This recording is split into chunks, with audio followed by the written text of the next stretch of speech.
আসসালামু আলাইকুম প্রিয় ভাই বোনেরা, সবাই কেমন আছেন? আশা করি ভালো আছেন। আলহামদুলিল্লাহ, আমিও ভালো আছি। চলে আসলাম দুপুরে রান্না করতে। আজকে কি কি রান্না করব আপনাদের সাথে শেয়ার করব। এখানে আমি বসাই দিলাম কড়াই, পেঁয়াজ আর তেল দিয়ে দিলাম। এটাতে আমি টমেটো দিয়ে মাছ বোনা করব। সেই বোনা করার জন্য মাছগুলো আমি একটু ভেজে নিচ্ছি, রুই মাছ। আর এইদিকে দেখুন, ছোট আলু আর পুঁই শাকের ডাঁটা সাথে দিব, অল্প বেগুন আর কিছু পুঁই শাক আছে। এটা দিয়ে আমি এই যে নোনা ইলিশ দিয়ে রান্না করব। আর অল্প করে একটু পুঁই শাক রান্না করব তানহার আব্বুর জন্য। এটা আমি ভাপ বসাই দিলাম রাইস কুকারে।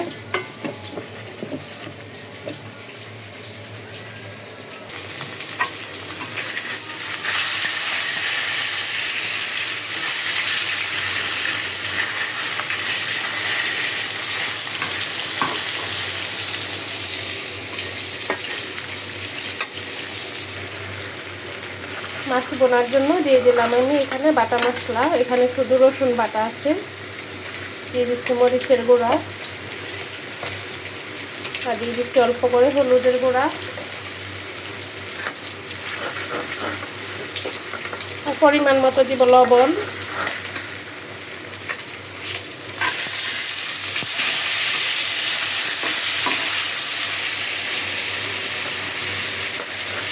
মশলাটা একটু কষানি হলে আমি টমেটো দিয়ে দিব।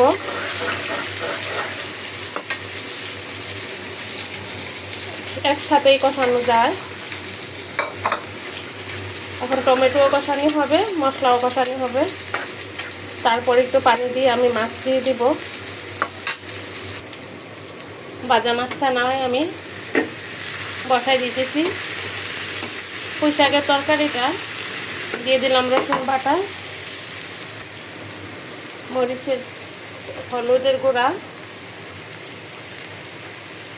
দিয়ে দিচ্ছি মরিচের গুঁড়া। যেহেতু এটা শাক, আমি মরিচ কম দিব। দিয়ে দিলাম একটু পানি, আর নয়তো মশলাটা পুড়ে যায়।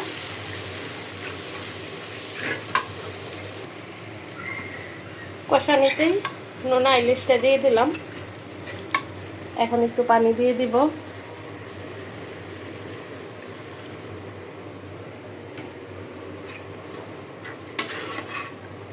ইলিশ কষায় তারপর আমি সবার আগে দিব এই ডাঁটাগুলা, কারণ এটা সিদ্ধ হইতে একটু দেরি লাগে। শেষে দিব পাতা আর বেগুন। আমি কিন্তু শক্ত ডাঁটাগুলো আগে দিয়ে দিলাম।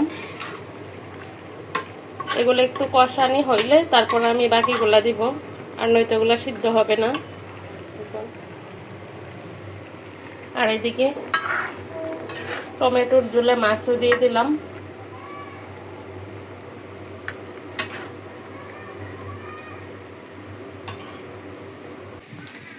মাছ তরকারি হয়ে গেছে। আমি এখন শাকটা বাগার দিয়ে দিচ্ছি। তার জন্য দিয়ে দিলাম কড়াইতে তেল আর পেঁয়াজ, রসুন, কাঁচামরিচ, অল্প একটু শাক। ডাঁটা আর আলু মোটামুটি সিদ্ধ হয়ে গেছে। এখন আমি দিয়ে দিচ্ছি বাকিগুলো।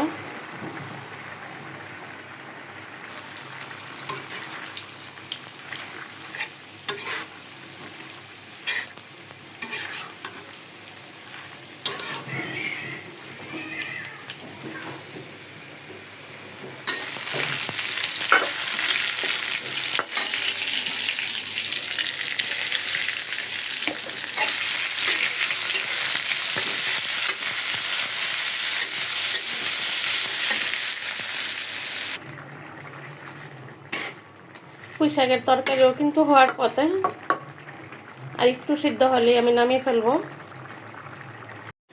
হয়ে গেল বন্ধুরা দুপুরের রান্না।